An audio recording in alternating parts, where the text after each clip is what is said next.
Good morning all and welcome to this meeting of the Combined Authority. Thank you ever so much everyone for coming and for visitors who are in the room, who are members of the public. So we have a new member, so very quickly, if we may just quickly cant around the room. So Sam Firth, a member for Leeds City Council, will know a little bit about who we are. So Dave, do you want to start? Hi, yes, Dave Pearson, Director of Transport Operations and Passenger Experience. Morning, I'm Kevin Murray. I'm the Interim Director for Mass Transit. Hi, I'm Dave Haskins. I'm the Interim Director of Transport Policy and Delivery. Welcome, Councillor Firth. I'm Phil Witchley. I'm the Interim Director of Inclusive Economy, Skills and Culture. Liz Hunter, I'm Director of Policing, Environment and Police. I'll leave it on. Sorry, I'll leave it on, yeah. Morning, I'm Alan Rees, Director of Strategy, Communications and Intelligence. Morning, I'm Melanie Corker, an Interim Chief Operating Officer. Hi, I'm Susan Hinchcliffe, leader of Bradford. Welcome, and I think I don't know you, Councillor Holsworth, hi, so nice to meet you too. Hi, I'm James Lewis, leader of Leeds Council. Nice to see you again, Sam. I'm Caroline Allen. I'm Head of Legal and Governance here. Tracy Baby, the Met. Councillor Firth, hello, you know me, I'm Ben Still, TV Tech. Hi, Ian Parr, Governance Services Officer. Councillor Jane Scullion, Deputy Leader of Calderdale Council. Hello. Hi there, Councillor Shabir Pandor, Leader of Kirklees Council. Hello, Mark Roberts, Interim Chair of the LEP. Councillor Rebecca Poulsen, Conservative Group Leader in Bradford, who we've just been with. So. Councillor Sam Firth from Harewood, nice to meet you all. Leeds, sorry, not Harewood. Councillor Sue Holsworth from Calderdale Council. And now the quiz is just to tell us what everybody does. You're very welcome, Sam. So welcome. This is the today's the last meeting of the Combined Authority before the local elections in May. And as I said, welcome to Councillor Sam Firth, replacing Councillor Matthew Robinson as one of the Conservative representatives on the Combined Authority. Lots of business to get through today, and I know that Councillor Hinchcliffe needs to leave in an hour. But before we start the formal part of the meeting, I wanted to just add a few reflections on the Chancellor's budget yesterday and update the board on some of the announcements that affect West Yorkshire. Many will have seen the Treasury announce our region will be one of 12 investment zones across the UK, with 8 named locations in England, all being led by mayoral combined authorities. So devolution has at least brought us 80 million, potentially up to 80 million over 5 years. I very much welcome this, of course, and look forward to working with government to co-design how an investment zone for our region would work, along with local authority partners and universities. Not much more information I can share, but the policy paper that was sent out, our officers are still poring over. I want to make clear there have been no decisions made as yet on where the investment zone may be, whether it may be a single site or otherwise, or what the focus will be. All of this will be worked up with government.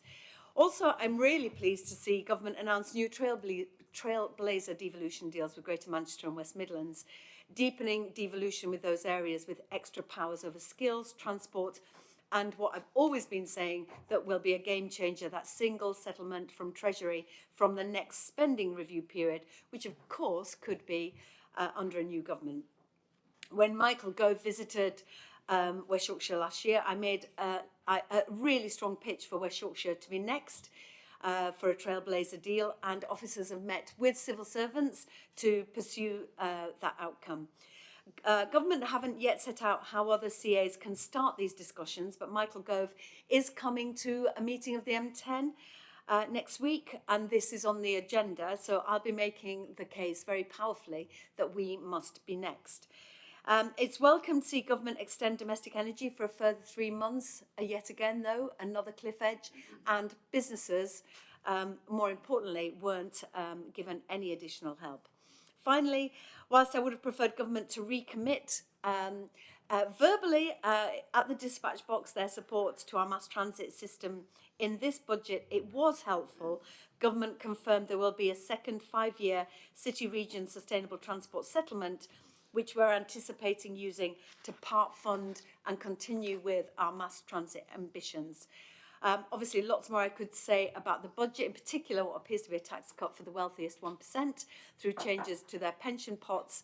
But I wanted to give all of you just a brief update. Also to mention that last week we heard that HS2 was going to be slowed down, which made me very nervous about the potential pulling back for investment in mass transit, but also the slowing down of the work at Euston. And I'm trying to get reassurance that whatever happens in the works at Euston, that they do not stop us in the future having HS2 from London to Leeds, so that passive works needs to be done in preparation for our ambitions for our region, so we don't miss out. I don't know if anybody would like to make a comment, but if I could I come to yourself, Mark, just to talk about the budget from a business point of view? Thank you very much, Chair. And I think, you know, beyond the budget, businesses more than anything crave some certainty to take longer term investment decisions. And I think, you know, there hasn't been much of that across the last few years, but yesterday's announcement, I think, built well on the autumn statement and started to bring a little bit more stability. And I think there were some slightly more encouraging macroeconomic trends that were set out at the start. I think from a business perspective on the announcements themselves, I think there were some very welcome ones. Wonderful news on the investment zone for West Yorkshire, taking all of your comments, Mayor, and I think it's now about how quickly we can turn that into action and getting results. And I think that, you know, all of the private sector are very keen to partner with local government and universities to make that happen. I think we'd really welcome the announcements on full capital expensing for innovation. I think that will encourage a lot of businesses to invest more in R&D and will help offset some of the corporation tax rise. I think the announcements on childcare provision are really helpful, especially for new parents returning to the workplace. But from a business perspective, there's still a lot of businesses who are struggling to recruit and retain, especially in this area. And I think, you know, having more people able to be part of the workforce generally through that childcare provision is helpful. You mentioned the energy cap. I think great news for households, businesses. It's worth knowing we're not out of the woods yet, and I think, you know, there's a lot more that needs to be done, especially in certain sectors, and we have, as we know, a high energy intensive sector and supply chains in West Yorkshire. And I think the final point I would like to make, it's also worth reflecting on the announcements to roll some of the functions or the functions of the LEPs into local government. And I think this will clearly have a significant impact on some areas, but that's exactly why in this area we have been working on our LEP integration plan for some time. And I think, you know, whatever term we use, I think our integration plan makes sure that we have this strong public-private partnership. And I know, you know, our plans in West Yorkshire means we'll have a strong business voice around this table and the committee, so we welcome that here. Thank you so much. Really welcome comments. Councillor Pandor. Thank you, Mayor. Completely echo what yourself and Mark has said, but on a pragmatic note, being the leader of a large local authority, it's smoke and mirrors for me, unfortunately. I'm really pleased that we've got the £5.6 million Northern Mills bid. But having said that, we put other couple more bids in on top of the two that have been approved. The Penistone line, which would have been a massive investment to actually open up West Yorkshire with the South Yorkshire conurbation, the combined authorities. That's not been approved. The business case was very robust, very solid. And Huddersfield Market, again, another fantastic bid to add value to the massive investment programme, £250 million investment we put in Huddersfield, and that was not back. There's also some good news around pothole funding, 200 million quid. I've just had an estimate from my highways directorate that how much will it cost to make our roads achieve a decent standard, and that's going to cost us 300 million quid. So the 200 million pound pothole funding, although it's welcome, it's not even a drop in the ocean, to be honest with you, or a tarmac speck on the road. So, there's a long way to go. We really need that money to actually make sure that our road infrastructure is actually, fit for purpose. And I drove into Leeds this morning, and I was amazed, Leeds City Centre, the amount of potholes there is. And again, it's, the council is trying their best, but we really need that investment into our councils. Energy support grant funding, yes, great stuff, right? Yeah, this is something that shouldn't be even for debate. They should have just extended it, because the fact is still the energy prices are far too high, and energy prices in terms of people who can't afford them, and there's more and more people that are now falling into that trap where they can't afford it. So really, I would have liked to see some windfall taxes like Rachel Reeves is proposing on utility companies. And the big thing for me really is the support to leisure services and swimming pools. The £63 million is welcome, but the devil is in the detail.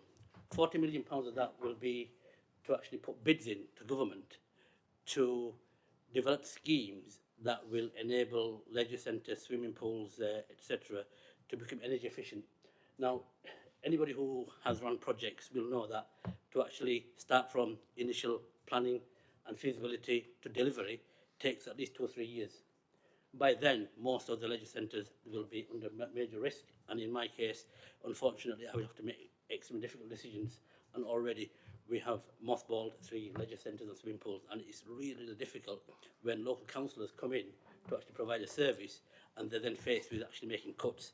So that's too little too late. We need the money now. Having said that, we've put in £6 million to actually rescue Kirklees Active Leisure, and the local welfare provision that the council has put in totals £8 million, which is a lot bigger from a percentage point of view in terms of the piecemeal approach that the government is taking. So again, there's a long way to go. And local authorities are the biggest providers of leisure services, biggest providers of parks and green spaces, biggest providers of libraries and museums and art galleries, compared to Pudim, for example, and David Lloyd health facilities.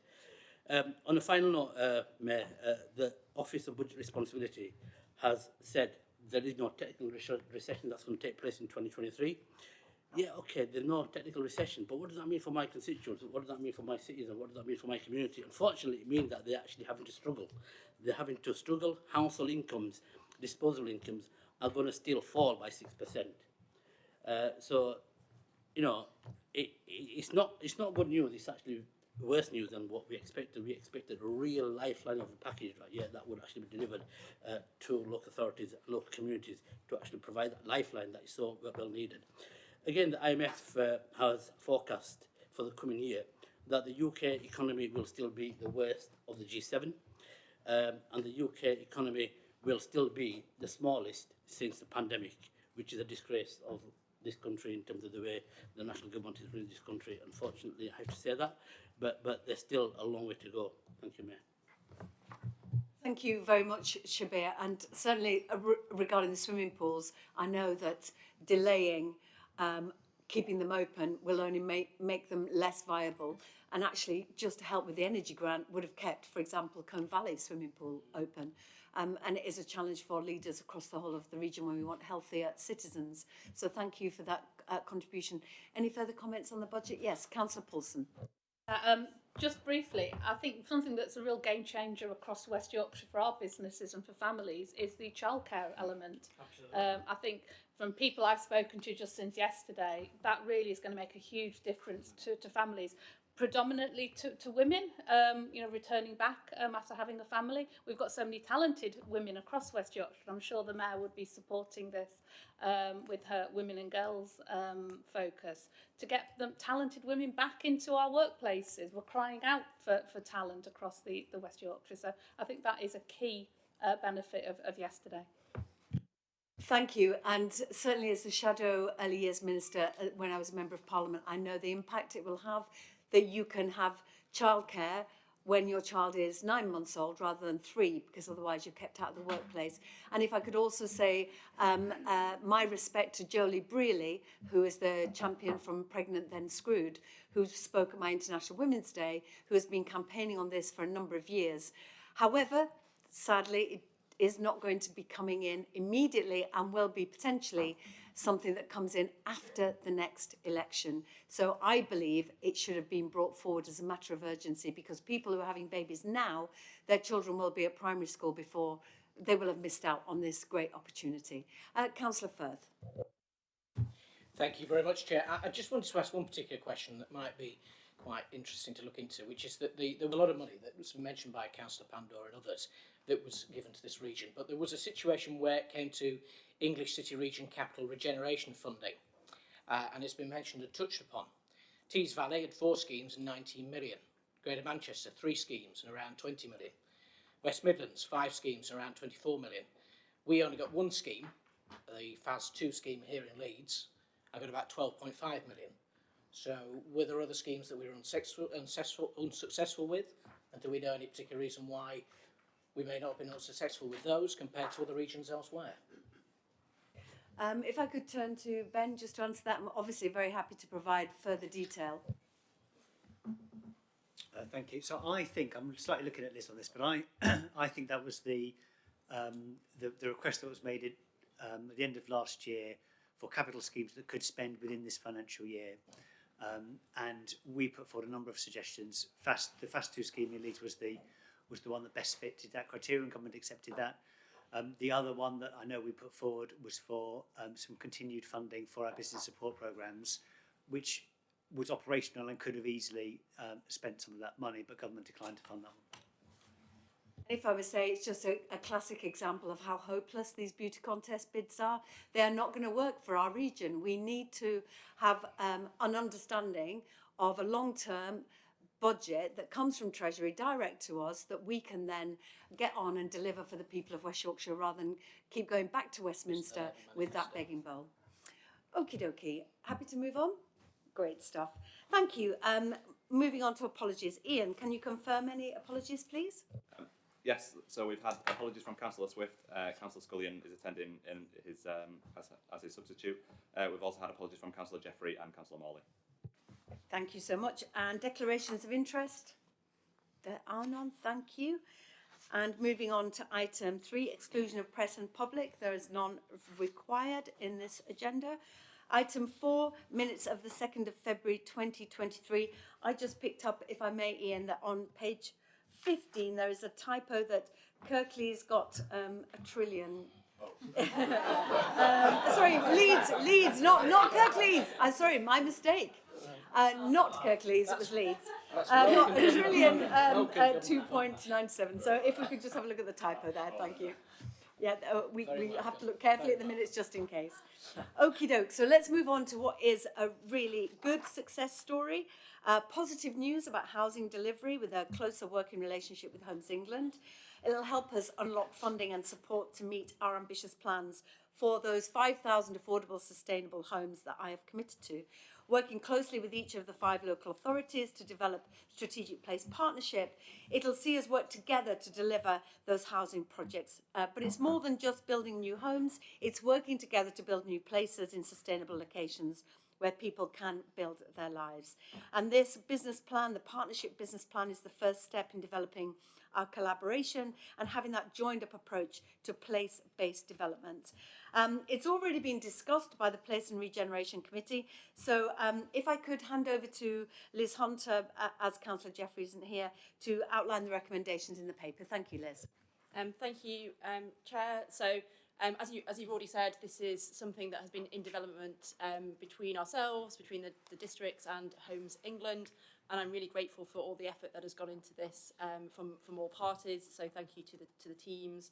It has been endorsed by the Place Committee. It's also been discussed with government, Historic England and organisations such as the West Yorkshire Housing Partnership and endorsed at the last Place Committee. So I'm hoping in terms of the recommendations today that you agree to the setting up of the partnership, agree to the business plan and to the terms of reference in the governance arrangements. This is an opportunity to strengthen our relationship with Homes England by particularly focusing on a number of priority places. They are really keen for us to have narrowed down to say these are the places that we collectively want to work with Homes England on. There isn't an immediate pot of money that comes with it, but it's definitely an opportunity for us to speak with one voice and for them to hopefully leverage funding that comes maybe through Homes England or through other means by having this plan. So I'm happy to take questions on it. If I may say, I think coming together, working collaboratively is the way forward. The West Yorkshire Housing Partnership with all the housing associations coming together in that first instance to deliver on our priorities has really helped us. And I think this is one step further on into collaborating. So I'm really pleased with the work that's gone on. Can you pass on my thanks to the team, please, to make this happen. Councillor Scullion. Thank you. Strongly support this paper. And if you read it, you realise, why wouldn't you do this? Why wouldn't you have a strong partnership, particularly in terms of working with Homes England to solve some of the challenges that we have in West Yorkshire? The only caveat, and it's not really needed, which is in terms of the 5 districts, don't talk about us without us, really, in terms of the future, but really strongly support this. And why wouldn't you have a strong strategic partnership in this way? It's really great, and as you say, Mayor, it's a real step forward, actually. Thank you. And yes, Councillor Paulson. Yeah, again, echo those comments, and it makes perfect sense to form the partnership going forward for all of the local authorities and the combined authority. Just in the report, it does mention a lot about, obviously in year 1, how things would be. We'd have, board meetings twice yearly, the Mayor would chair it for year 1. Where do we see it progressing after year 1?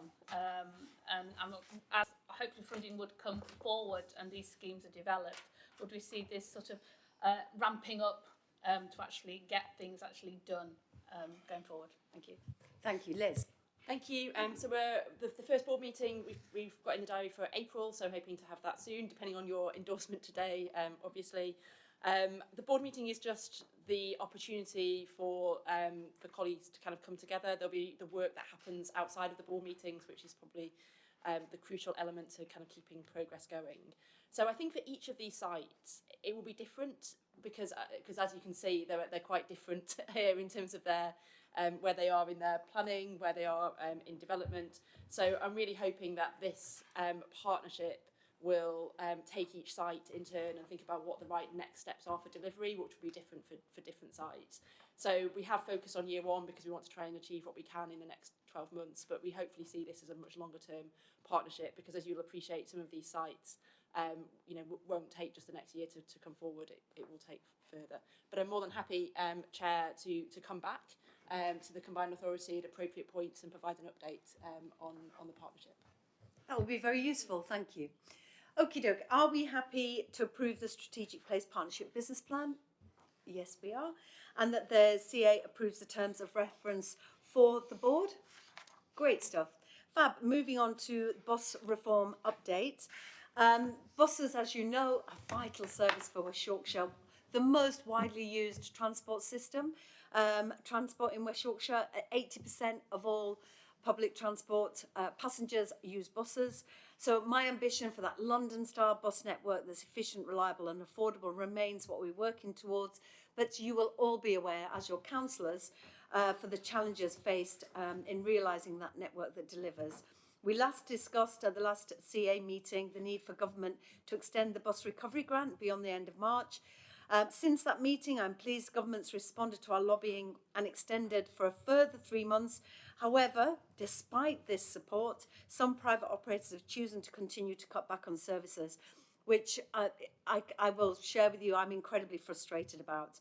And whilst the Combined Authority is working with operators in an enhanced partnership to improve outcomes for passengers, the current commercial system faces challenges, including declining patronage and increasing dependence on public funding. The bus reform programme is aimed at looking at what can be done about this by exploring specifically bus franchising. As members of the CA, you'll be aware we're currently undertaking a bus franchising assessment, which is a business case that looks to inform any decision on franchising. This update sets out where that work is at as we maintain progress towards our agreed decision point, March 2024. Now, to get to March 2024 decision, the assessment needs to go through statutory audit and consultation process. The Combined Authority has been recommended to approve approaching potential auditors for their conditional availability to complete this work. Now, the work on the assessment is currently taking place. Updates are provided in the report regarding draft objectives, linked to the bus service improvement plan, and draft options for franchising. Now, we'd hoped this would have been completed by now, but there were challenges accessing data from bus companies to complete the assessment. So in order not to delay, and I'm really keen not to delay the timeline, the paper recommends holding an additional Combined Authority meeting shortly after the local elections, which will consider full drafts of the assessment for consideration to approve for audit.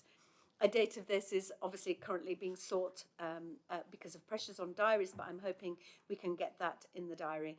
I'd have hoped to be able to do this sooner, but the pre-election period prevents us from meeting again to make decisions until after the elections. So if I may, can I pass to Councillor Hinchcliffe as Chair of the Transport Committee for further comment? Councillor Hinchcliffe. Yes, thank you, Mayor. So just to add really, this is the next step really towards taking back more control of the bus network. And I'd just like to echo your comments on the bus recovery grant, and especially at the very last minute. It really is nerve-wracking. All the work we did to prepare and say what happens if and when, etc. And then at the last minute to have that changed. Obviously, we're pleased to have the extension, but it's no way to plan a bus network that everybody relies on to get to work and to connect with each other. So a plea from me really beyond this, because I mean, you know, franchising is one thing, but having a properly funded bus network is another. And I think we've all got to speak with one voice to government really to say that if you want a bus network and indeed a rail network which works for the economy of this country, you are going to have to invest money in it. It needs to be a subsidised network because we're going through very difficult times economically at the moment. If you choke off one of the key engines for growth, then you're actually doing a disservice to the country. So we're in common with a lot of other authorities on this as well in terms of wanting more subsidy for public transport. But for us, this is the right step at the right time, and we'll obviously keep talking to government to make sure they realise that in the future we're going to need a lot more investment in essential things like public transport. Thank you, Councillor. Any further comments? Yes, Councillor Firth. Well, thank you. I realised my microphone was already on. Apologies. The bus cancellations in our particular patch in my part of East Leeds affect us quite significantly, with particularly the bus 64. Can I just ask what meetings happened with the bus companies before those decisions were taken, and if not, why not? If I may say, we have regular meetings scheduled and regular phone calls. We are across this in great detail. I wonder if I may pass over to Dave Pearson just to talk about the relationships that you have with the bus companies. Yes, thank you, Chair. As you say, we have regular meetings with bus companies, both at officer level, and Councillor Carlill, who's the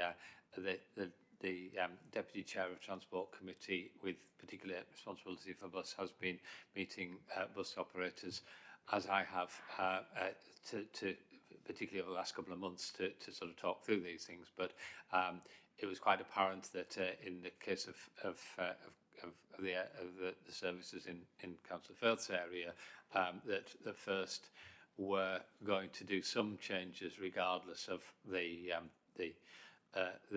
funding position, because they felt it important for their business, and to a certain extent we can talk to them, we can give our thoughts and advice in terms of what they might do to mitigate any of the negative impacts of what they want to do, but we're not in a place to tell them not to. So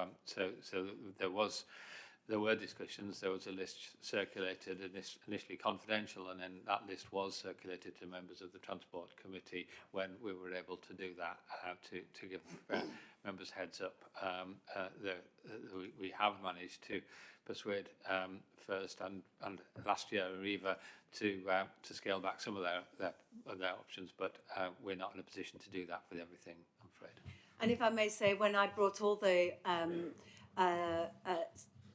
leads of bus companies to a meeting here in the Combined Authority, I was maybe less polite than Dave when I insisted that they stop the cuts because we are battling for them to get extension for the bus recovery grant, and then they're cutting routes. I'm working hard with the Mayor's Fairs, with training for drivers. They tell me that's the problem, with a campaign for 1,000 more drivers, persuading them to now recruit for part-time drivers, which they're doing, and shock horror, they're now getting women applying. I'm doing everything I can. I need bus companies to work with us to understand that this is a public service and that to withdraw some of these routes are leaving people isolated in communities. Councillor Lewis. Thank you. I don't know if Councillor Firth has had any meetings with the bus companies or not, but at the moment, to be honest, it's we have in our ward, and until we can move forward with bus reform, it's a waste of time. They're entitled to do what they want, and they've chosen to do that at the moment. So I'm really keen to see in this paper the progress on the continuation of the bus reform, so we do have that control over bus services, and again the public views can be taken into account, which they're not at the moment. So we don't have this, so we don't end up in the position where it is the bus companies that choose what happen, and then we end up running around trying to sort it. I mean the situation with things like the 64, you know, it's happened in all parts of Leeds at the moment. Bus companies just decide they don't want to run buses, and people are left without any access to public transport at all. It's completely unacceptable, and we do need to move on to a position where and we're able to have both the resources and the powers to step in and deal with it. Thank you, Mayor. Thank you. Councillor Pandor. Yeah, thank you, Mayor. And I know the hard work both yourself, Mayor, and Councillor Susan Hinchcliffe are doing in terms of trying to get that bus service to operate as we expect. But I think from my point of view, you know, we have a very clear plan, we have a very clear vision, but at the same time the government needs to take responsibility, because you know what we're talking about here is lives and livelihoods, aren't we? You know, people's lives, you know, going from A to B and just living normally, because not everybody's fortunate enough to have a train station. But buses and local bus stops are the arteries and the connectivity between communities. And that's what we're talking about here. And if you can't get that connectivity with places like Leeds or Huddersfield or Bradford or Calderdale or Halifax or Wakefield or wherever, then that artery is disconnected. And if the artery is disconnected, you're actually going to starve people's livelihoods. And that's what's happening. So there needs to be that real channel shift from national policy and national responsibility to enable us to do what we're doing. Thank you. Thank you. Councillor Holsworth, and then Councillor Firth. Thank you. I just wanted to echo the comments just made. In Calderdale, we've been trying to put pressure onto First Group to reinstate buses that not only have been completely cancelled, separating areas in my ward from the doctor's surgery, the dentists and the convenience stores in West Vale, but also we've tried to put pressure on them to not cut times so that people can return perhaps from going out in the centre of Calderdale later than 6 o'clock in the evening. And what you say is quite correct. Because they are for-profit organisations, they are resistant, and their point is that they aren't making the profits from the fare box. It's not worth their while to run the services, and so therefore they're not prepared to help. And I don't think they entirely see that they are operating a public service, to be frank. Thank you. Thank you. And I'm hoping the good people of Calderdale submitted their comments to the Mayor's Big Bus Chat, so that we can know what services are needed across our region. Councillor Firth. Thank you very much, and thank you to Dave and other councillors around the table for their comments. I just wanted to ask, as it's been mentioned by so many people around the table, about expediting funding from government. We have £70 million from government in the bus service improvement plan, of which a lot of that money is already allocated. But that includes improving and expanding the bus network. And as a result, if we are losing bus services, why are we not expediting as much of that funding as we can to be able to deliver those services and keep those running? If we have the funding from government, why aren't we using it yet? If I'd like to go to Dave. Dave I'll Haskins. take this one, yeah. Workers in train on the bus service improvement plan. I think you'll see there's a report further on in the agenda where we're looking to unlock the money to move that forward as quickly as we can. We're having to work alongside the market as it is in terms of where the cuts are, and we are doing work around establishing. We've done a lot of communication across with bus operators, with the district partners, to understand which routes should be in scope for this. It's not a very quick exercise. We need to get it right, but work is definitely in hand quickly for this. Thank you, Dave. Councillor Hinchcliffe. So there's we're going as fast as we can on bus service improvement plan, notwithstanding that government were very late in actually announcing and giving us the money in the first place. So they're playing catch up a bit of government.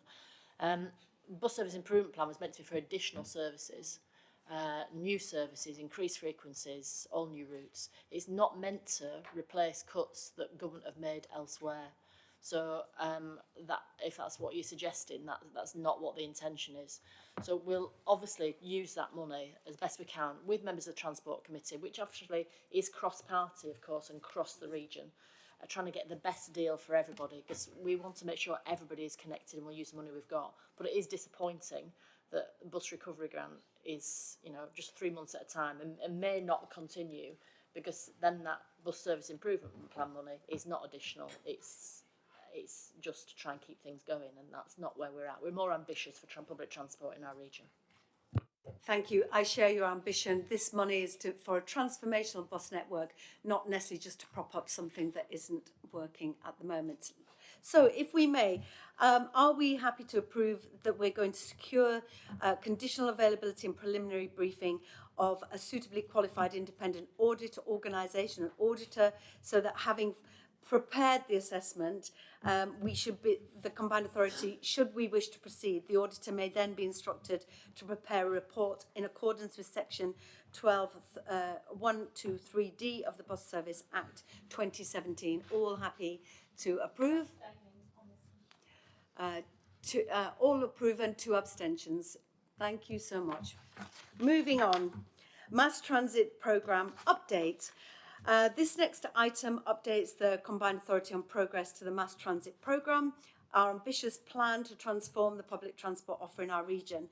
Mass Transit is going to provide a predictable, reliable and effective public transport system that seeks to complement active travel, trains and buses. We are focused on getting spades in the ground by 2028. A lot of work being progressed by officers to turn this into a reality. You will know we've got an initial 200 million to make progress, but we need additional support for this and future governments if we're to deliver on our ambitions. It's one of the key lobbying asks I'm making of the current government and the opposition. I mentioned earlier the welcome commitment government made to second city region sustainable transport settlement, which hopefully we'll be able to use to fund some of our ambitions. At the moment, we're looking into how best we can connect the right places and communities by mass transit and which technologies are most likely to be appropriate for each area. This could be light rail trams, tram train, very light rail, or bus rapid transit as described in the Mass Transit Vision 2040. And if I could indicate the Mass Transit Vision is online for new members of the CA if you'd like more detail on that. I'm incredibly excited by the boost to this programme. It's going to give it a real economic boost to our region. I know everybody around this table is backing our vision. So over to Councillor Hinchcliffe before then opening it up to a wider discussion. Thank you.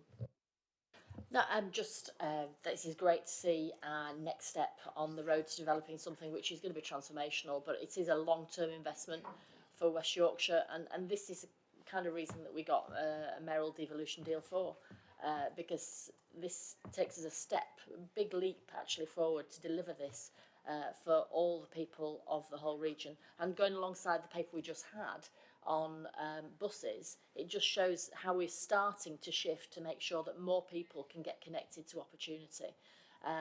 It is a huge investment, but it is absolutely the right thing to do, given that it's going to connect communities who may never have been connected to rail before. So this is really exciting, and it's great to see it progressing. And obviously, as we go along, this year. There's going to be more consultation, more plans, more detail, and it really starts to come to life. So really, really great to see this paper here today. Thank you. Thank you, and it's great to see the team being recruited too as well. So we're getting really great people in place to deliver this. Any comments? Councillor Paulson. Thank you, Mayor. Yeah, thanks for the paper and the update. Apologies, I couldn't make the mass transit briefing because it clashed with a council meeting. But on 2.7, obviously the data collection is a key part at the moment that's going on. It does say that there's going to be household surveys going out. Will they be going to every household across West Yorkshire? And will you be working with our local authority partners in order to actually put that in place? If you can give some more details on how that next step's going to work. Kevin, on consultation. Thank you for that question. So it's going to a select number of houses. We've identified that in discussions with district partners. So we can't poll everybody across the whole region, but it is a spread across the region. So it's not just focused in any one district, but it's trying to get a representative sample as a basis. Thank you. How have you identified these households that people won't be missed out, that might want to be involved? So we've done that with the assistance of district partners, and it's intended, like any survey, to be a poll. It is wide, it is extensive. I can find out more information on that if you'd like me to follow up. I can do that. If I may say as well, we've just finished one of the statutory consultations, and it was disappointing that there was an opportunity for councillors to get involved and to feed back, and we didn't necessarily see the uptake that we were looking forward to. So any opportunity for councillors to feed in, please do. It's a whole sequence of consultations. Please, Ben. Just to add to Kevin's response, my understanding, Kevin, is that it's a stratified random sampling process. So it's randomly selecting households up to a given threshold in given areas. Thank you, Councillor. Thank you very much, Mayor. I think the one thing I would like to say is the fact that I would hope to say that there was some sort of independent polling involved in that, just to make sure that we also look a bit outside of the box, because the one thing we all know, and we've talked about enhancing buses and also serving particular areas like mine or Councillor Paulson's or others across the table who represent areas that aren't as served as many other areas in the rest of our cities and towns, that certainly when we're throwing the map to the wall for everything else, that we're actually engaging with everybody wherever they live in West Yorkshire, and that's representative of that. The Mayor, you very kindly touched on the public consultation. Can I ask when those results will actually be fully available publicly? I do know there was a very good response by the Better Wetherby Partnership, which is a collection of number of parish and town councils in and around Wetherby, which I know they made absolutely clear that the outer northeast of Leeds was effectively zilch, nothing on there, not mentioned at all. And it was very helpful that they were able to submit that response. And I'm also very glad that as 21 Conservative councillors in Leeds, we submitted a response as well, and I'd like to see publicly what is available with all the rest of the responses. Thank you. Thank you. I'll go to Kevin, then back to Ben. Yeah, thanks very much. We are pulling together a consultation report, and that will be made publicly available. That's in hand now. I would estimate that's going to be available in the next couple of months. And then following on from those responses, we are engaging with each of the responses to further follow up on the queries and points they may have raised. So indeed, in your ward and with the Wetherby constituents, we are looking to follow up on that. Thank you. Ben? Sorry, did you want to come back? Thank you, Mayor. And thank you to Kevin for that answer. I just wanted to ask, if, as we're saying, it's a very poor response, can we clarify now how many people have actually responded? And actually, how does that correspond to the whole of West Yorkshire as a sort of percentage in terms of the amount of responses? Are we able to disclose that yet? Kevin? Thank you. I think initially, I think we also need to read the response that we've had on this consultation with the backdrop of the prior consultation that was carried out in 2021. So the document was revised from that consultation. The specific purpose we were trying to pick up with this consultation was addressing queries to statutory consultees in particular. So again, we went out to all the statutory consultees we needed to approach, and we've had responses back in. We are still trying to work our way through that. I can get you the statistics of the number of responses to this round and provide that to you. Thank you so much, Kevin. And Ben? Thank you, Matt. So just to come back on a couple of points, I think on the in some of the questions you mentioned polling. So the surveys that are underway at the moment are to understand people's current travel patterns in order to build a comprehensive and detailed picture of travel preferences and patterns across West Yorkshire, and that's really important to then forecast ahead in terms of how people might shift their choice of transport if there were other transport modes available. And that will be useful for mass transit, but it won't only be useful for that. We'll use that for the broader assessments and work that we need to do for the next round of local transport plans across West Yorkshire. And we don't enter into those kinds of surveys lightly because they are expensive. And so we're making the full use that we can of other data sources, mobile phone data, etc., where we can. I think on your question around sample sizes, it's probably fair to say, although my colleagues may correct me if they think I'm wrong, that when you're consulting on visions or strategies, you typically don't get as much engagement with the in terms of response rates than we would like. And we and our partners across the country constantly look at new ways that we can engage, particularly from communities and elements of the population who typically don't respond to those kinds of things, but the response rates are generally lower compared to when we would be consulting on an individual scheme in an individual area, where there's obviously a lot more interest at that point. And we're not at that stage yet with mass transit. Thank you. So the report was for information only. So if we can move on to West Yorkshire tourism, really important sector to our region, worth an estimated £5 billion to the economy, according to the ONS, and Yorkshire is in the top 5 tourist destinations in the UK. The visitor economy employs over 100,000 people in West Yorkshire, which is almost 10% of the total regional workforce. Visitors to our region don't see a local authority boundaries or county boundaries, and this paper proposes a way forward to support the tourism sector at the West Yorkshire level after government policy changes. Working together on a West Yorkshire footprint, we want to make sure people visiting, regardless of where that's from, whether it's across the road or across the big pond, that it's seamless and a happy experience. So it's proposed that we proceed with plans to promote and support tourism at a West Yorkshire level by making an application to Visit England to establish a region-wide local visitor economy partnership. We're also working with partners across Yorkshire more widely to discuss how we can come together to collectively promote the wider region under the Yorkshire brand.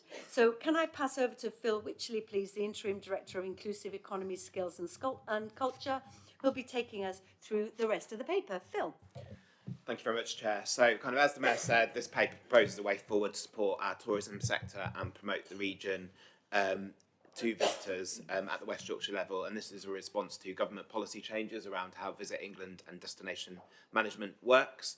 The proposals are in the paper, but just to make members aware that the government got a review, an independent review but led by Dubois, so the Dubois review, which proposed 3 tiers of destination management organisation. One is a destination development partnership, which is the top tier, and at the moment there is only one in the country that's being piloted, and that's in the northeast, Newcastle Gateshead and Northumberland.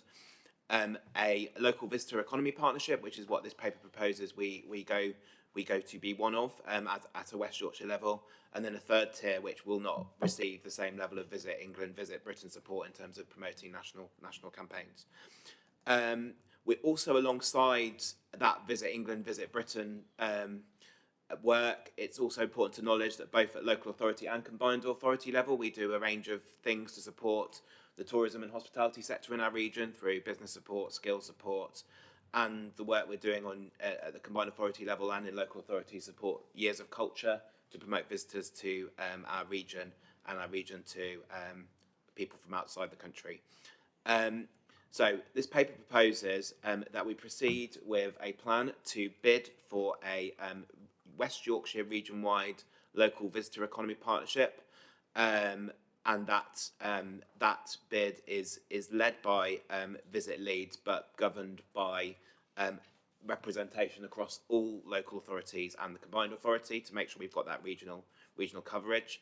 And there'll be some work and there'll be some work done to engage with the private sector. So the Local Visitor Economy Partnership will have to be a partnership with the private sector and the public sector, but have a strong voice from the private sector there. And we have experience of that from what we've done with our local enterprise partnership work. And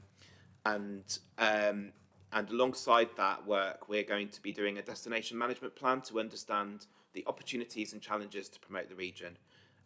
So the report basically makes a series of recommendations that allows us to do that, and we will no doubt come with a further update later in the year. Thank you so much. Any comments? Councillor Paulson. Thank you, Mayor. And I'm sure Phil's aware that as somebody who represents one of our key tourist locations of Haworth, absolutely welcome this today. It's good to have it back on the agenda. I think I raised this previously at the Combined Authority after briefings from Visit England about the way forward, so it makes perfect sense. I hope as we look towards the governance arrangements that will be put in place, and we're looking obviously at getting businesses involved, it will also include our tourism businesses and partners across West Yorkshire to give their voice as this progresses. Obviously I'm hoping, as James is the Leeds representative here, he will be actively involving cross West Yorkshire locations and as part of the work that Leeds is leading on. Thank you. Thank you so much. And Mark, and then Councillor Hinchcliffe. Thank you, Matt. And just to offer strong private sector support to these proposals, the tourism and hospitality sectors in particular, as we know, have been hit very hard from the pandemic and recovery. And I think all the support that we can provide to them working in public-private partnership is really beneficial. So thank you. Thank you, Councillor Hinchcliffe. Yeah, really welcome the paper. Obviously, it's clear in the paper as well the governance needs to be worked through because obviously Bradford being UK City of Culture in 2025, we've already set up our place partnership and therefore we need to work that through. But really welcome to see there's an opportunity here, and actually it's been promised for a number of years now, so it's great to see that it's actually come through from government. Sometimes things take time, don't they? So hopefully we'll be successful in securing this investment for the region and our individual places. Thank you. And as was said, our years of culture, Leeds 2023, Kirklees Year of Music, Calderdale, Wakefield, and then on to Bradford, gives us a unique opportunity to celebrate the culture across our region. Councillor Firth.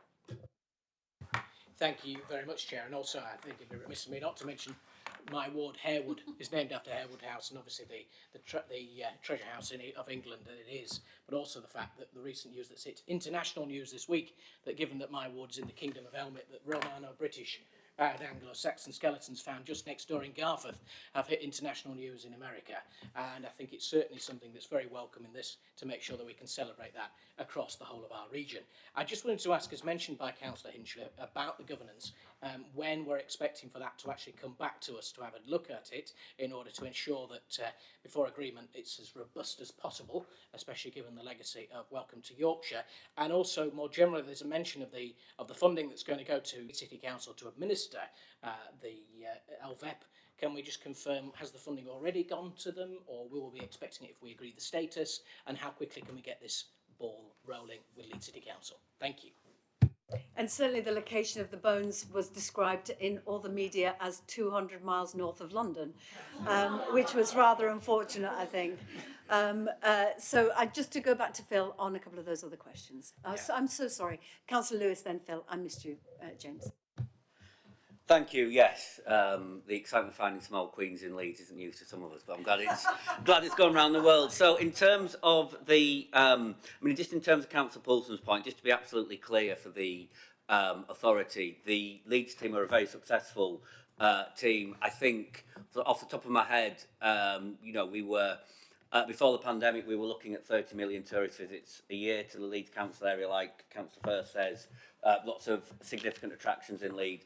The point of this work, and it links into the Governor's point, is actually the team will be working for West Yorkshire under this arrangement. It's not a, they're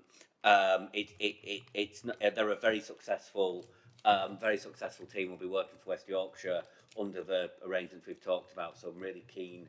I think I was going to meetings with government ministers about this 6 to 7 years ago. So I'm glad we've got to this point now. We can move on with it. Thank you. Just to reiterate Councillor Lewis's point that this will be from the combined authority to give the voice of the whole of West Yorkshire, but grateful for the team in Leeds who are very successful, as James says, in delivering a tourism offer, and I will be chairing that board. Councillor Hinchcliffe, then Councillor Pandor. Thank you, Councillor Pandor. Thank you, Mayor. Just very, very quickly, you mentioned Kirkley Euro Music. I also mentioned the Cultural Heart, the massive investment programme we are embarking on in Huddersfield. And also we've got a place like Cleckheaton, Folk Festival, which is again a brilliant thing that we're doing in Kirklees. And we also have the Mela and things around the Carnival. The point I'm making, Mayor, is leisure, tourism brings people together, and it's sort of like the glue that binds the fabric together as well. And that's why I'm really, really pleased that we're doing this at a West Yorkshire level, because we've got the whole of Yorkshire and all the stuff that was happening there, but somehow communities like Kirklees, certain parts of the community, weren't really feeling the benefit of what we were getting. And I'm really hoping that because in West Yorkshire we have very diverse communities, we have diverse people, we have diverse areas. I'm really, really looking forward to actually getting something that actually really embraces that equality, diversity and inclusion agenda that which you're committed to and which we're committed to. So I welcome the report, and if there's anything that we can do to build on this even further, I'm happy to help. Thank you. Thank you. And just back to Phil, if there's any further comments on timelines.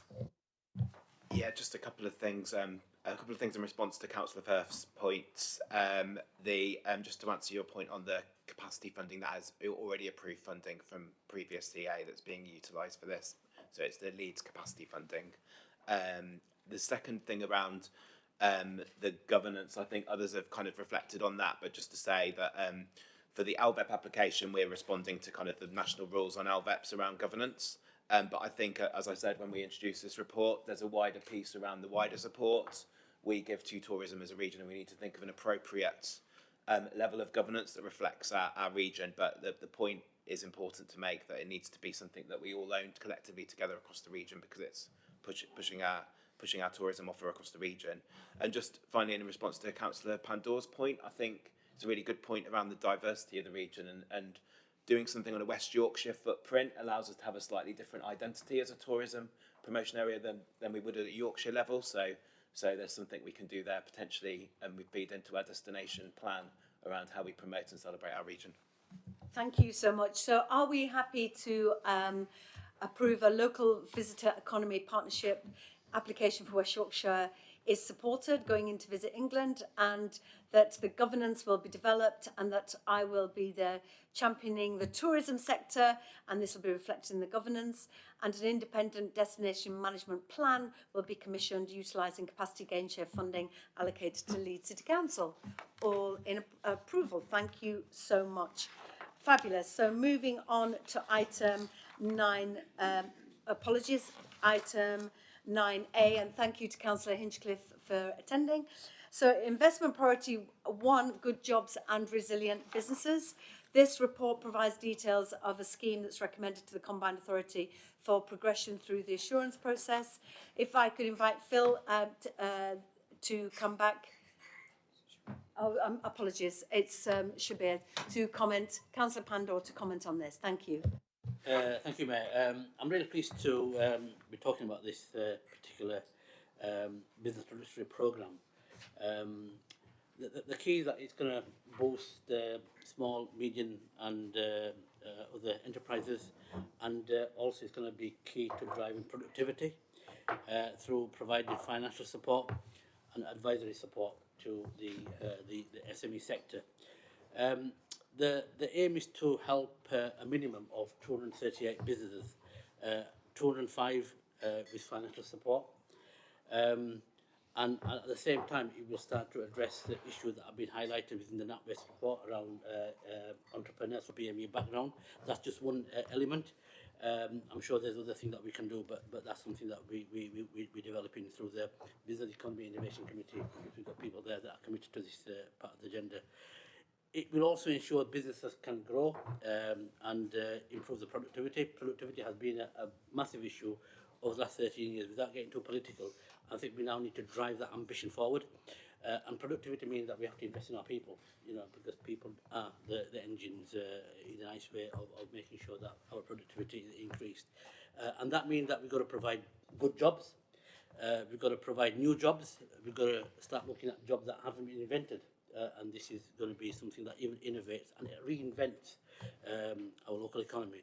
And we can only do that through upskilling, and this will also enable upskilling to take place, with a focus on creating efficiency in our workspaces, developing an environment where we actually provide opportunities and look at new technologies to actually make sure that the operations that take place in businesses actually are fundamental in terms of driving that productivity forward.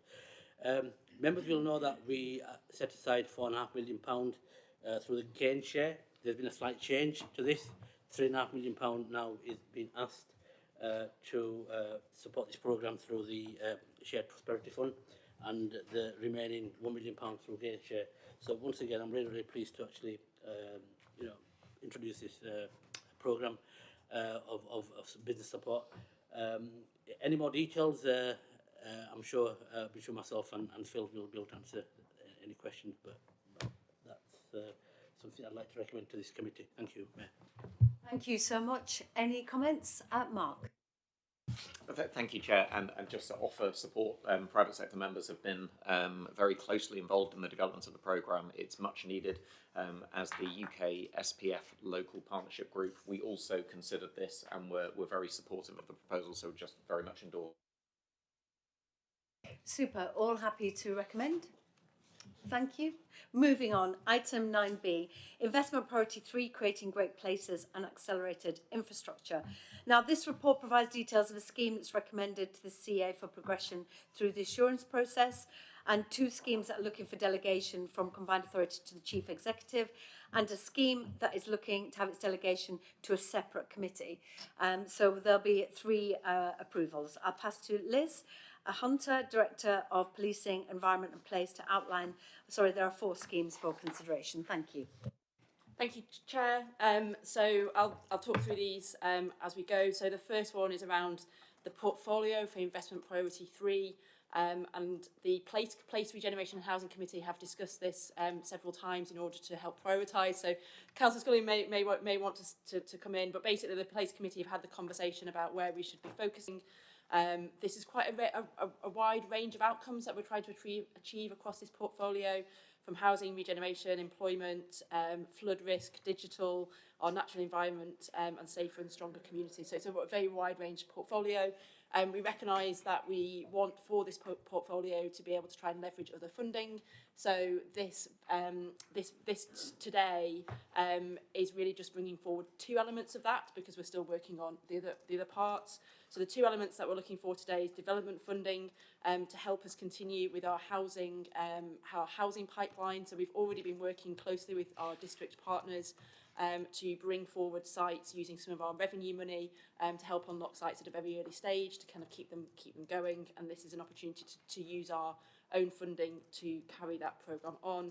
And the second is development funding around our spatial priority areas, which you'll see is later on the agenda. But our spatial priority areas are the ones that we have, again, worked with our partner councils to determine, and would now like to spend some money on trying to figure out the best way to bring them forward. So this is development funding. There'll be further then things to come as we develop those further. As the Chair's already mentioned, the paper also asks for 2 delegations to the Chief Executive around the SPF funding for safety of women and girls, and also the Rural England Prosperity Fund. And then, as mentioned, there's a note here on the Langthwaite Enterprise Zone Phase 1 project, which this committee had an update on at the last meeting around the CoStar bid. And also, it's asking today for us to delegate any of the flooding projects to the Climate, Energy and Environment Committee because of the relevant expertise on that committee. I'm happy to take any questions on any of that. Thank you. Any questions or comments? Good stuff. We're all happy to approve. And we approve and also approve the delegations of 1 scheme from the Combined Authority to the Climate, Energy and Environment Committee, and 2 of the schemes from the Combined Authority to the Chief Executive. all good, and also to note the update on the single scheme. So thank you so much for that, Liz. And it's great to be getting money out of the door and developing things on the ground. So moving on to 9C, Investment Priority 4, Tackling the Climate Emergency and Environmental Sustainability. This report provides details of the scheme that's recommended for progression through the assurance process, and back to Liz to outline the 4 schemes for consideration. Thank you, Chair. So this is the Social Housing Decarbonisation Fund. Colleagues around the table will know that we were successful for Wave 1 and have been delivering against that, and also this committee also agreed last year a booster to that. This fund is something that we have bid for from government, so this is coming ahead of any announcement on that funding so that we are ready if we are successful.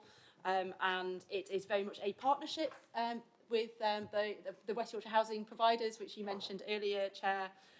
So we are bidding to government for just over 15 million, and between the housing providers and one local authority partner, they're also putting in 16 million as match. So I think that's a really great opportunity to work in partnership, as we were talking about before. So like I say, there's more detail in the paper. It would hopefully look to have energy efficiency improvements in 2,411 properties across the region, and we're looking today for your endorsement to continue work on the next part of the business case if we are successful from government with the funding. Thank you so much, and this is a really great example of partnership working, isn't it? And that we can make homes warmer and better for families, and that they don't have such high energy bills. So I'm really pleased that this is underway. Any comments from members of the committee? No, that's great. So are we happy to approve the single scheme outlined above through the assurance process and also the detailed recommendations? Thank you all so much. Moving on to Investment Priority 5, Future Transport. 2 schemes recommended for progression through the assurance process. I'd like to turn to Dave Haskins, Interim Director of Transport Policy and Delivery, to outline the schemes for consideration. Thank you, Chair. As you said, there's 2 schemes being brought forward here. Both are change requests, which is effectively a change in the approval process of how we're taking the projects forward. I'll take them in turn. The first one's Castleford Growth Corridor, which is an existing scheme being led by Wakefield, and the proposal here is to bring in the Weldon Road pedestrian and cycle bridge scheme into the project to make it one single project where a single business case will come through together. So that represents a change request to the previous way, which was just the Castleford Growth Corridor. The Weldon Road Bridge came forward through the City Region Sustainable Transport Settlement, and for those of you who know the section of road, it's quite a dangerous location in terms of provision for cyclists on railway bridge crossing. So the intention of the project is to deliver a safe direct route for pedestrians and cyclists to cross the railway line, taking active travel users away from the existing highway bridge, which is really dangerous lines of sight at present. In doing so, the funding that's been allocated to Weldon Road Bridge will actually, we'll say, best word is merge with the Castleford Growth Corridor funding to increase the total scheme value from about 9.5 million to 11.74 million.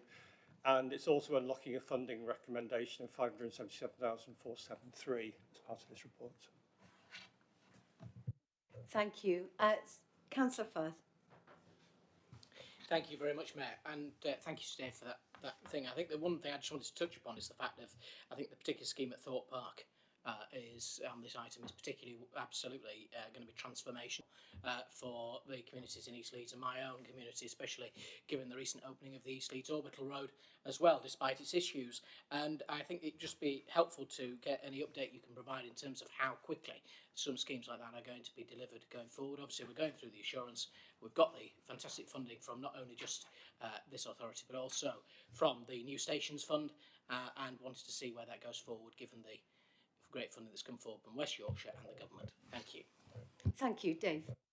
Yes, I'll pick this one up here. This is a project that's due to come forward for a future committee. So as you say here, it's highlighted the details of the work that's ongoing around here. Current state of the project is we're working very closely with the developer at Thorpe Park, and we're working closely with Network Rail as well. And there's quite a lot of interdependencies with the Transpennine route upgrade in this location as well, which have impacted upon the design considerations over time. We settled on a preferred design at this stage, and what will be proposed here will be to take that forward to the next stage of detail. We are, as I say, we are working closely with the developer around land configurations here. We're mindful particularly of there'll be some DFT timescale constraints around the New Stations Fund money. We're working closely with them as well to ensure we don't lose that money within those timescales. I couldn't give you specific timescales right now because we haven't updated the programme recently, but I'm happy to give you a supplementary information on that and bring some information back, as we will be doing to committee anyway in a couple of months' time. Thank you. With those comments, we're happy to approve. Great stuff. And is it back to you, Dave? Yes, I'll move on to the Active Travel Fund programme item. This is a submission that we've recently put in for Active Travel for funding, as it says in the report. The range is quite broad here, and understandably broad. The bid ranges from 12 million to 37 million. And that depends on how favourably government look upon the bid for this funding. We're expecting an announcement on this quite soon, and the purpose of this approval is to basically unlock some funding to take this forward. Sorry, am I looking at the right one here? Sorry, I'm on the wrong one. Apologies. That's all right. Continue. I'll continue on that one, because this is one that comes forward as a delegated authorities, because my order was not quite right there. And that's going to come forward to unlock the money so that we can move quickly on the Active Travel funding. I return back to the City Region Sustainable Transport Settlement one, which is the item I was meant to be talking to. And again, it's a similar theme where we've had the CRSTS money was previously unlocked to develop programmes up to a particular state of readiness. This change request is looking to, there's 39 schemes overall. We've taken 11 schemes through to strategic assessment stage already, which means a state of readiness in defining the project. This money will enable us to move efficiently and effectively to develop the further 24 schemes in the programme, and this takes the approved development will take the approved development costs up to £10 million. Thank you. Are we happy to approve the CRSTS programme and also the Active Travel? We are. Lovely. Thank you. Back to you, Dave. What we've already touched on here, as you'll see, is the additional approvals, and these will be approvals where we'll be seeking delegation to go to Transport Committee, taking place in May 23. And as I've said already, the intention is to be able to move quickly and not delay these projects. So the ones I've not touched on here already is the rail accessibility packages, minor works, where they'll be addressing small-scale improvements at as many of our West Yorkshire stations as possible and as needed. Of course, we have a number of issues around accessibility at many of our stations in West Yorkshire, and we've continually pressed for additional funding and been successful with some additional funding to do the work around that. We're expecting a contribution for this of up to £5 million on that particular project. I've touched on the Active Travel one, and I've touched on the Thorpe Park one there as well. And the final one is the bus service improvement plan, which Councillor Firth did reference earlier in terms of the speed with which we're moving to get this work underway. And again, this is about expanding the network through increased frequencies, extending bus services, improving regularity of less frequent services. And the strategic outline case here seeks approval of 6.23 million of development costs towards a total cost of 29.1 million, which will be brought forward in May, as stated. Thank you. Happy to approve. Thank you so much. Moving on to the final delegation sought from the CA for the particulate scheme, which I may say was as another successful bid from our teams, from DEFRA, 220,000. So well done to the team. Dave. And again, as you say, a successful bid, public particulates information project. It's a small amount of money in the big scheme of things, but it's a very important piece of work because it's going to look at improving the coverage across the region of our air quality monitoring devices and create a better network of individuals to effectively analyse this data. And that's really important in terms of when we're defining projects, to understand where we need to target them. So this will be one which will be delegated to the Chief Executive, and for total value of £342,600, looking for some match funding within that as well. Thank you. Are we happy to approve the delegation? great stuff. Thank you so much, Dave, for that. Moving on to item 10, regional investment vehicles for innovation finance. I was in York last night with the N8, which is the Russell Group Universities, and we were talking at length about how we could work more closely using the smarts of the university to support our innovation across West Yorkshire and the whole of the North. And this item outlines a proposal to invest into Northern Gritstone Limited, an investment company founded by the Universities of Leeds, Sheffield and Manchester, which provides much needed venture capital to universities, spin-outs and SMEs across the North. And I'm going to hand over to Councillor Pandor to give us an overview of the paper. Thank you, Mayor. I thought you were going to do my job for me. Anyway, this paper talks about the regional investment vehicle for innovation finance, and as you mentioned, Northern Gritstone, which is the investment company. It's looking at leveraging in £500 million, £500 million. And I've been, I think it's in the report, but they've already raised around £250 million of that target. This is definitely needed, and this is something that we need to actually sort of aspire to in terms of the combined authority, because it will provide high growth university spin-outs, as you mentioned, and it will provide that extra support to our SMEs in terms of start-ups across West Yorkshire. Because I think South Yorkshire and Greater Manchester are already sort of on board, so we need to make sure that the window of opportunity we have at the moment, and it is a window of opportunity, if we don't use the opportunity now, we'll have to wait until 2026, and it'll be another few years before we actually start to think about it again. The only commitment we are seeking at this moment in time is £1.5 million from the combined authority, and to assure members that there will be some due diligence and assurances that will be carried out to make sure that we do the necessary checks and balances. This is round 2 that Gritstone are initiating, and that's why it's really important to support your pledge, Mayor, in terms of supporting local business and local economy. We do actually endorse this.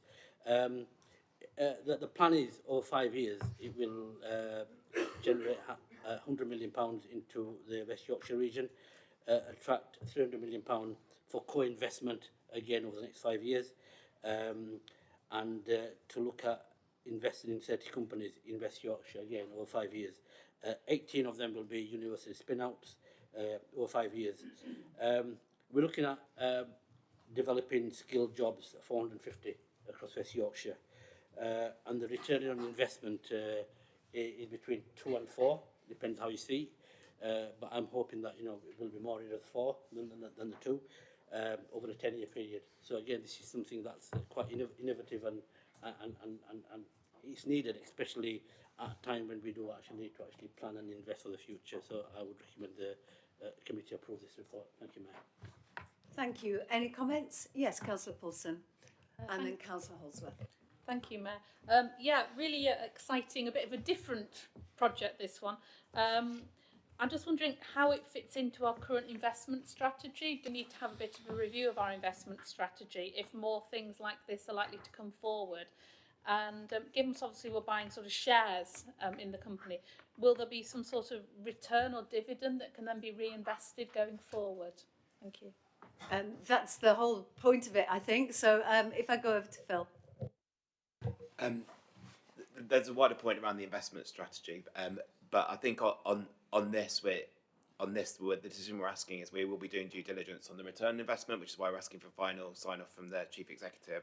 But just to say, this is a really compelling opportunity, both from a commercial sense, but also to address the issues that both Councillor Pandor and the Chair have spoken about around the fact that £1.25 billion of investment currently goes into university spin-outs in the country, but only 2.2% goes to northern universities, with the majority of it going to the London, Cambridge, Oxford triangle, and we have to make an impact on that. So there's really strong and compelling both policy and commercial reasons for us to do this. I don't know if another colleague wants to answer the wider point on the investment strategy. Councillor Pandor. Yeah, quickly come in as a leader who actually sort of is there to make sure that we get the best deal for our communities.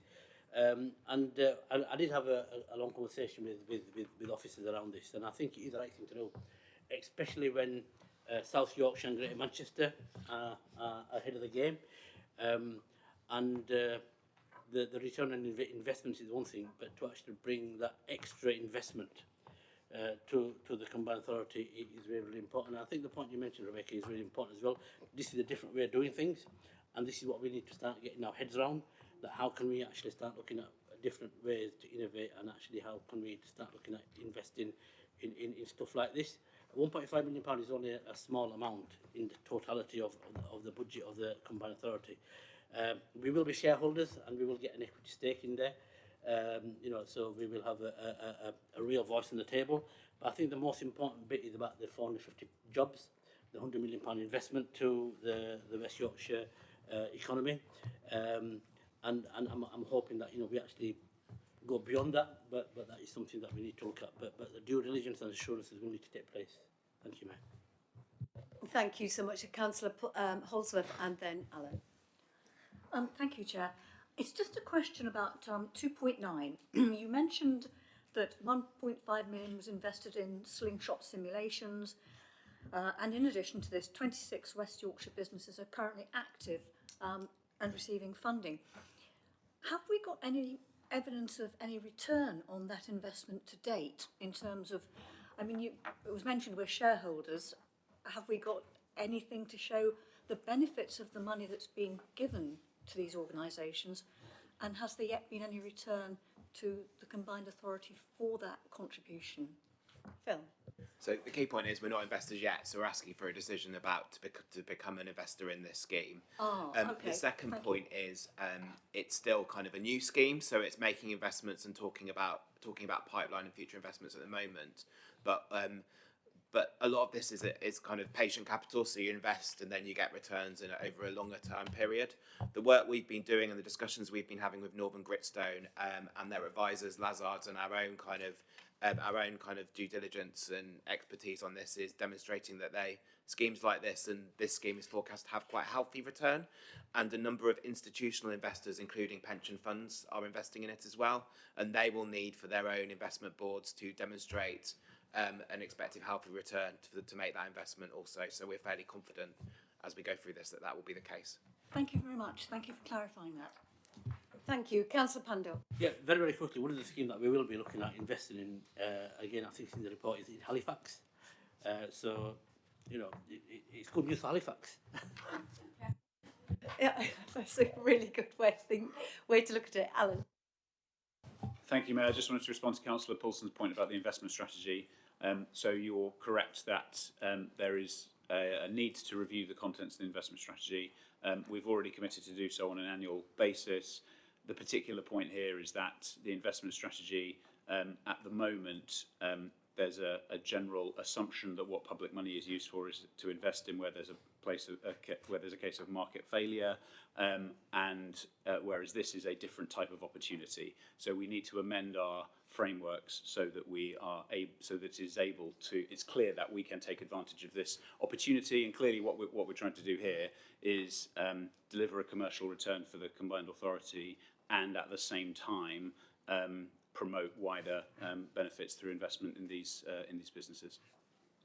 Thank you, and I hope that you'll recognise that with examples like this and West Yorkshire tourism, that we are now doing things differently in West Yorkshire, and where innovation is going to be where things are at for the future. So, Councillor Firth.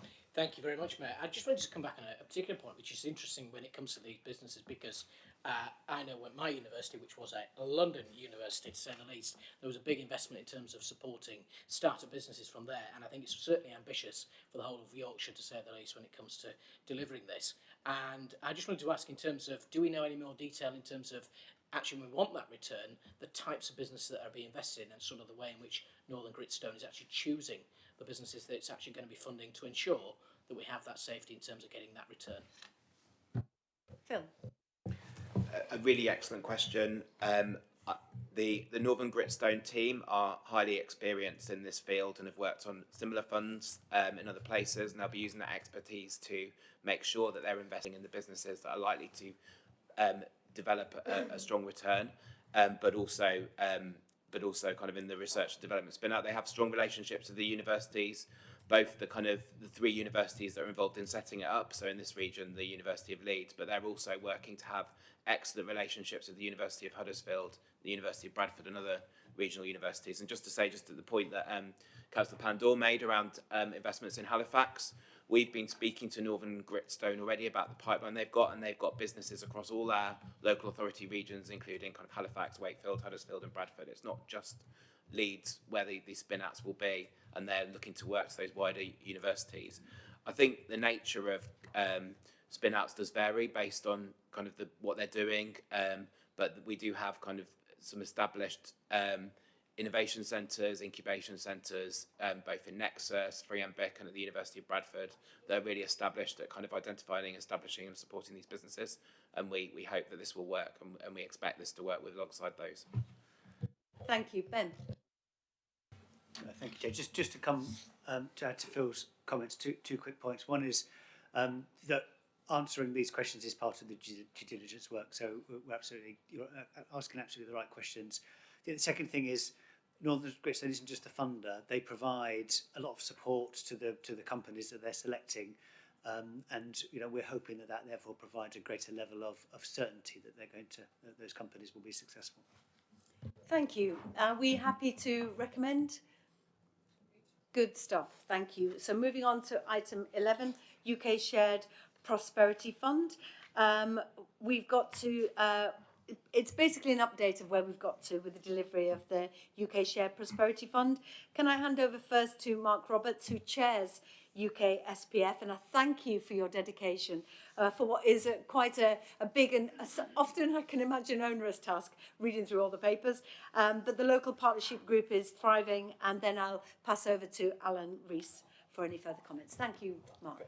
Thank you, Chair. And I think I would like to start by just recognising it has taken a tremendous amount of work to get to this point. I think the timescales and also the complexity to navigate have been challenging, perhaps to say the least. And I'd like to call out publicly, I think the officer team here have done a fabulous job. And I think the local partnership group, of which, yes, I am a member, as is Councillor Scullion, have done a really good job of getting into some of the details at an appropriate level and are starting to work, very effectively. We met last week on the 6th of March, and I think on all of the points provided some, very helpful advice from core UK SPF to Multiply to the Rural Prosperity Fund. I think there's a progress update that's summarised quite well in point 2.5 in the paper, and the recommendations to proceed are outlined in section 8. I think I'd especially want to highlight the opening of the invitation to bid process for Pillar 2, which is business support, which is much needed given the change from EU funding and the reason why UK SPF is such an opportunity for us. I think the one thing I would like to mention and call out perhaps more specifically that's perhaps not as much in the papers is, as a group, we are concerned about the timescales and also specifically the deliverability of some of these programmes that have been phased as they have by central government. We are doing our best to respond, but I guess this came up specifically on Multiply, but other programmes could also be impacted, and we certainly don't want to see any funding that's been allocated to this region not be spent appropriately and not be spent well. I think we're far from being on our own here. I think we're in the leading sort of element of the pack, but as a local partnership group, we suggested that that concern could be picked up by our regional MPs, our council leaders, yourself, Mayor, and potentially also the M10, and actually talk specifically about how we're going to make sure that this funding can be used to the best extent. So I'd probably like to just pass on to Alan if there's any more detail in the paper before opening it up. Great, thank you very much, Mark. So in terms of what this paper is asking for, in fact, whilst it gives further detail around for instance, the rural fund, that was the delegation for that was approved in an earlier paper. So the two additional things I wanted to draw attention to were, as Mark said, we do need to write to government with a reprofiling of how we're going to spend the money in early May, and as you said, everybody is in that position across the country. And the second thing to draw attention to is we're seeking the approval of the content of the calls to business. so around exports, innovation and alternative business models. It's worth saying that whilst this is a fund from government which has a particular set of rules and purposes around it, but we are attempting as far as possible to align what it's spent on with our wider investment strategy. So all of those proposals have previously been considered by the Business Enterprise and Innovation, Business Economy and Innovation Committee, and there has been some consultation events with stakeholders about what the purposes of those funds should be used for. That's all I wanted to say, but happy to take any questions. Can I just say I'd be very happy to support that conversation with government more widely potentially, because right at the beginning when we were told we were getting this big chunk of money for numeracy, multiply, it comes from the centre. They don't understand our challenges, and there are so many people who would benefit from a numeracy course that are so far away from even walking into a classroom. We've got so much work to do before we even can spend this money. So this is why, just to keep making the case, we need to be next in line for the Trailblazer deal, where we can be in charge of our skills offer for our region and have more autonomy, because we know what we need and we can use this money more wisely and work at speed with our partners. So it is very frustrating, but very happy to support. Any comments more widely? Yes, Councillor Paulson. Thank you, and thank you for the paper. Focusing on the Rural Fund clearly is a very interest to me. Which rural partners have been involved with the local authorities in actually looking at the model and the criteria? And then sort of off the back of that, how is the engagement going to work with our rural businesses, which are obviously very diverse? They're not sort of across the road in a glossy building that can pop across for a coffee and a croissant. They're more likely to be, you know, if they're in a farm, up to their eyes in mud and lambing at this time of year. So how will the actual engagement and the selection and support to the businesses actually work on a practical scale? Thank you. If I could say before Alan responds, I think £2 million at a last minute decision was also a bit crumbs off the table, if I may say, for our rural partners. So it was pretty disappointing. But Alan, would you want to comment on that, or shall I throw it over to Mark? Yeah. Mark. I can come in. I'm making a decision, Mark. Okay, being in the meeting, so the lead person to engage from rural is Jan Thornton, who has sat consistently on the local partnership group. She has also engaged a network of rural stakeholders when we have specifically talked about the UK Rural Prosperity Fund with those. So I can provide happily a list of exactly who, but it was wider consultation led through Jan Thornton. Yeah, and if I could just add to that, some of the groups involved included the Yorkshire Food Farming and Rural Network, the National Farmers Union, Community First Yorkshire, the Federation of Small Businesses, the Yorkshire Agricultural Society, and the Country Land and Business Association. Thank you. Phil, did you want to add to that question? Yeah, I just want to make a kind of key point that we shouldn't just view the kind of support through the UK Shared Prosperity Fund in isolation as if it's kind of just one thing. So in terms of supporting rural businesses, I think it's really important that our teams that work on Business West Yorkshire outreach to businesses and try and address some of those challenges that you spoke about, Councillor Paulson.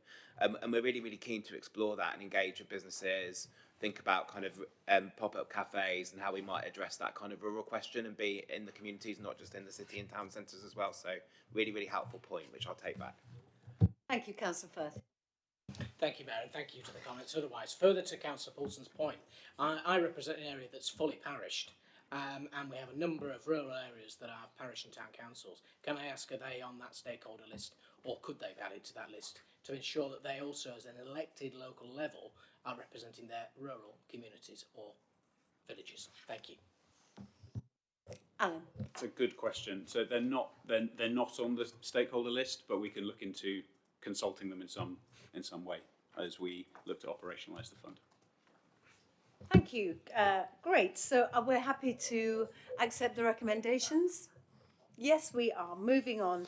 Thank you very much. Now, moving on to item 12, spatial priority areas. This is an item that relates to a refresh of our spatial priority areas, the approval by the CA in December 2020. SPAs are the largest and most strategic growth opportunities within West Yorkshire, requiring coordinated infrastructure investment. And there are some changes to the names of existing SPAs to reflect current naming conventions, 2 new SPAs, the Station to Stadium area in Huddersfield, the North Halifax growth area, and 1 amended SPA in South Wakefield, which now includes South Elmsall urban extension alongside the South Kirby urban extension. Councillor Jeffrey isn't here for further comments, so I wonder if I could hand over to Liz. Thank you, Chair. This paper has been discussed by the Place Regeneration and Housing Committee. I've mentioned that quite a few times today, so thank you to the committee for many of the papers they've discussed before they have arrived here. I would just only add, you've already outlined what the paper is seeking to do, to add that these changes have been made in collaboration with our partner councils and endorsed by the respective Head of Planning and Director of Development. And just to kind of go back to, I think, one of Councillor Scullion's earlier comments about, I can't remember the phrase, but don't do anything about us without us. We certainly are not intending to do that because this paper also relates back to what we were talking about earlier in terms of trying to bring forward these SPAs in delivery. So all of our partners have been involved and endorsed this. Great, all happy to approve the recommendations? Fantastic. Moving on to the Corporate Plan 2023-24. This outlines the creation of the 23-24 Corporate Plan, and the report provides an update on the current status of the plan and seeks endorsement to the approach for developing and publishing corporate plans. So if I may hand over to Alan. Thank you very much, Mayor. This paper provides, as you say, an outline of the corporate plan, which we are in the process of producing. Some key changes for the coming year. We're looking to make it more outcome focused and reflect the new organisational structure that's previously been reported, and to make sure that it is a document that is target, metric and data rich, that demonstrates how we're making a positive impact on for the people of West Yorkshire, and also as much as we can, much transparency around the budget as we can provide. There's a summary of the document at the end of section 2 at 2.7. It is here simply to provide the CA with a request that they endorse the approach and to delegate final approval to the Mayor, LEP Chair and Chief Exec. Thank you. Thank you so much. And we are happy to go forward. Brilliant, thank you.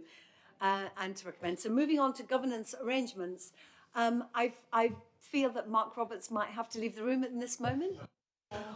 Well predicted, Mayor. Yes, I'd just like to remind the meeting of the disclosable interest that I made last time as represented in the minutes, and I've been advised to take myself for a coffee. So I will. Thank you so much. And as Mark leaves the room, I'd just like to say we really, really value our West Yorkshire private sector members and the commitment that they have shown, and I absolutely want to continue that conversation.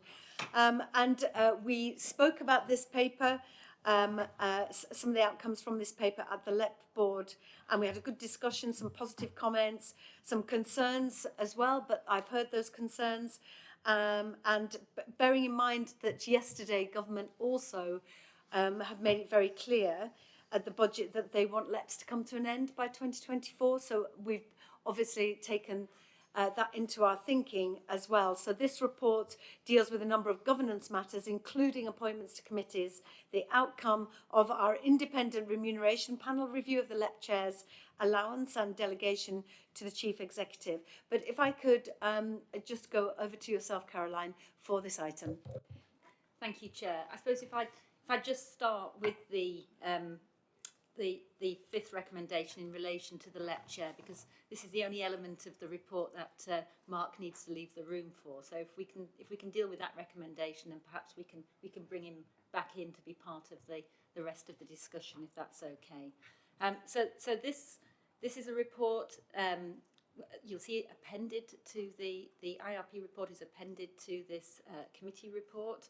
It was at the February meeting of the Combined Authority where the decision was taken to integrate the LEP and to seek some independent advice in terms of the remuneration for the newly appointed chair going forward.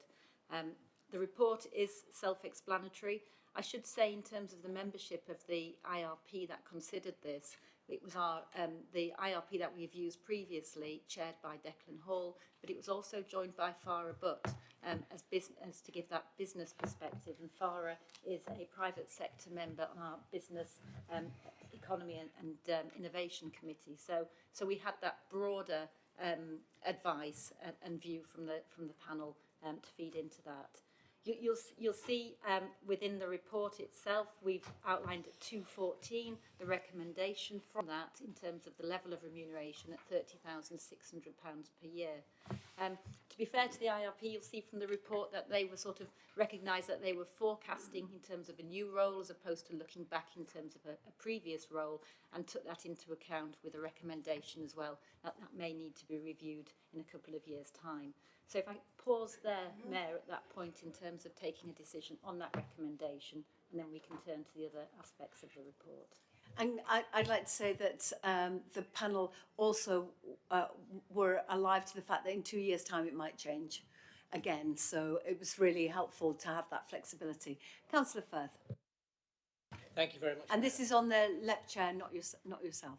Absolutely, absolutely. And thank you if that's already been approved while I was outside the meeting. But anyway, no, I'm joking. The one thing I wanted to ask, obviously this is moving from another appointment to a mayoral appointment. Can I just ask in terms of obviously there's not going to be any hearings or anything else like that, or scrutiny in terms of that. What sort of role will that change in terms of the scrutiny of the role of the LEP chair in terms of actually assessing the work that they're doing more going forward? And also more generally, does it change really in terms of their engagement more widely, given the fact that they're an appointment rather than within the authority rather than outside? Oops. Caroline, the scrutiny of outcomes of the LEP chair. Thank you, Mayor, and thank you, Councillor Firth. The LEP chair will be is expected to be also a member of the CA by way of that appointment, which will mean that they are also subject to the Members' Code of Conduct, as are all of our members. So in terms of the standards expected from that member, the ability for somebody to raise complaints and challenge anything around behaviour, that is there in the same way as for any other CA member. In terms of the work of the LEP board, as a board of the CA, again, that is open to scrutiny from our scrutiny committees in the same way it currently is in its form as LEP board. So I would hope that not just hope, the constitution as we've got at the moment and the governance arrangements we have in place should enable that appropriate level of scrutiny, both on an individual level and in terms of the work of the board. And they will be providing me with business advice. So I would be a level of scrutiny as well, that if they're not delivering, then we would maybe be having a conversation. Councillor Pandor and then Ben.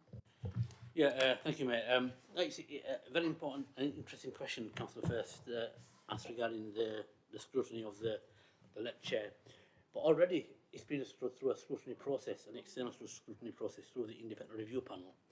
And what they've done, I think the right thing that they've done is they've reduced the amount of time the LEP chair will need to spend, and they also have the allowance that the LEP chair will have. But from my point of view, chairing the Business Economy Innovation Committee, I think that, and from your point of view, though, Mayor, it's really critical, because I'm not a business person. I have very limited knowledge around the business sector, although it's improving. I've got a good support from your team, Phil. Thank you very much for that. I think on a serious note, I think the balance that the independent review panel has put on this is the right balance, especially around providing business advice to yourself. Because one of the things that I've realised over my time as part of the Combined Authority is, and this is going back to Roger's time, is it's so important to have that private sector understanding, that private sector connection, understanding of the business world, and Councillor Firth, you being a Leeds councillor, you'll know that Leeds City region has got so much to offer, not just Leeds but also beyond the five local authorities and beyond that, in terms of what we can offer the UK, and the evidence is there in terms of that Roger's magic formula in terms of 1 + 1 = 7 or something. The point is that the sum of the parts is a lot bigger than what we can imagine, and I think what we need to do is we need to carry on that legacy and get somebody on board to actually drive that change forward. And one of the things that's going to be very, very clear is whichever shape or size of the future governments will be, that drive for growth, that innovation, business, and making sure that productivity is put in is so important. And I really believe that we've got the potential to do that within this combined authority. And if in a year's time, once we appoint a new chair or whoever it is, they don't deliver, then they'll be accountable to this body. They'll be accountable to us as the mayor, who's democratically elected, and us as democratically elected councillors. So, you know, I think we need to work together on this, and I think, you know, my experience of working with the private sector, along with local politicians of all different colours and sizes, is a positive, and we need to build on that. I'm hoping that next year we'll sit down, we'll say, great stuff, you know, the new chair of the LEP has overperformed and we're doing great stuff. But if they don't, then, you know, you mentioned that we'll have to do another review, and that new review might actually say, well, actually, you know, what has he or she done? But the accountability will be here, and we will be all holding that person to account. Believe me, we will. Thank you. Thank you, Ben.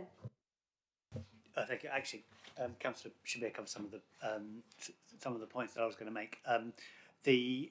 The thing I would add, I guess, is that this is a period of change, and we are extremely keen to maintain the strong partnership between the public and private sectors that has informed so much of the economic policy development and operations we've been doing in the Combined Authority and the LEP. And you know, the government's direction of travel is very clear to move those functions to local government, and we are kind of ahead of the curve in enacting that. All of the points that Councillor Pandor's made about scrutiny is absolutely spot on. On top of that, Mark is also documenting what he spends his time doing, and that will help inform us in terms of the role of the LEP chair going forwards. So it's a great question, but we're on top of it. Thank you. So we'll just take that item separately. We're all happy to approve the recommendations of the Independent Remuneration Panel going forward. Agreed? Thank you. So just to the other items, as we know, Councillor Matthew Robinson has been replaced by Councillor Sam Firth. And also it's proposed Councillor Firth replaces Councillor Robinson on the Governance and Audit Committee. Councillor Peter Harrand, former Chair of Corporate Scrutiny, has resigned. Councillor Jeff Winnard is to replace him. I'd personally like to send my thanks to Councillor Harrand for his hard work over the many years chairing CA scrutiny committees. It is really important we have that detailed scrutiny, and I'm very grateful. It's been agreed it'd be beneficial to invite a representative of the local skills improvement plans to join the Employment and Skills Committee in an advisory capacity. And finally, recruitment to the vacant director post is underway. It's anticipated appointments may be made before the next scheduled meeting of the CA in June. The appointment of directors is a function reserved to the CA, therefore, to enable recruitment to proceed, we're asked to delegate authority to the Chief Executive to make appointments in consultation with myself, LEP Chair, as appropriate, and following notifications to CA members. And just in this section, if I may, let the committee know that Simon Warburton is joining us. He was previously Director of Strategy at Transport for Greater Manchester, and his new role is, remind me, Ben? He's Executive Director of Transport. Executive Director of Transport, that's it, yes. So he'll be joining as soon as we can get him over here.